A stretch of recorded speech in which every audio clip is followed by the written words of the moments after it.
Hello first year class. मैं आपको महाकवि माघ के प्रभात वर्णन का अगला पैराग्राफ पढ़ा रही हूँ। यहाँ पर सूर्योदय के आकाश में अवतीर्ण होने का, उनकी महिमा का वर्णन है। कुमुदनियों का समूह शोभाहीन हो गया। भगवान सूर्य के आकाश में आते ही कुमुदनियाँ जो चंद्रमा को देखकर विकसित होती हैं, वे शोभा से रहित हो गईं। सरोरुह माने लिखिए कमल, और सरोरुहों का अर्थात कमलों का समूह शोभा से युक्त हो गया। उल्लू रात में बहुत प्रसन्न दिखाई देता है, इसलिए रात्रि का समय चला गया है, इसलिए उल्लू को शोक ने आ घेरा है।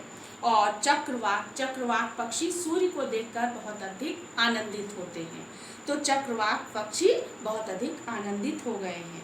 इस प्रकार से सूर्य तो उदित हो गया है, विकसित हो गया है, और चंद्रमा अस्त हो गया है। कैसा आश्चर्यजनक विरोधी दृश्य है।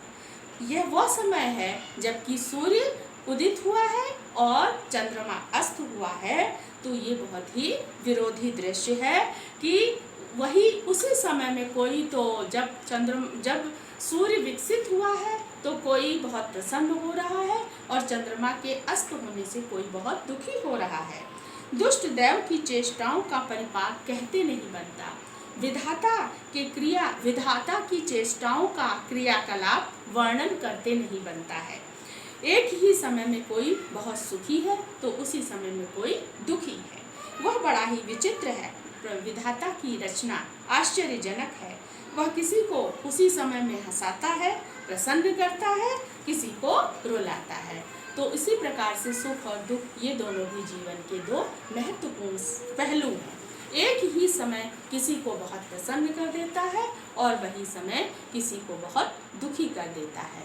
तो छात्राओं, इसकी व्याख्या कॉपी में लिखिए। इससे संबंधित एक्सरसाइज आप अपनी कॉपी में ज़रूर करिए एक्सरसाइज, और कठिन शब्दों के अर्थ लिखते चलिए, एग्ज़ाम की तैयारी करते चलिए। Thank you.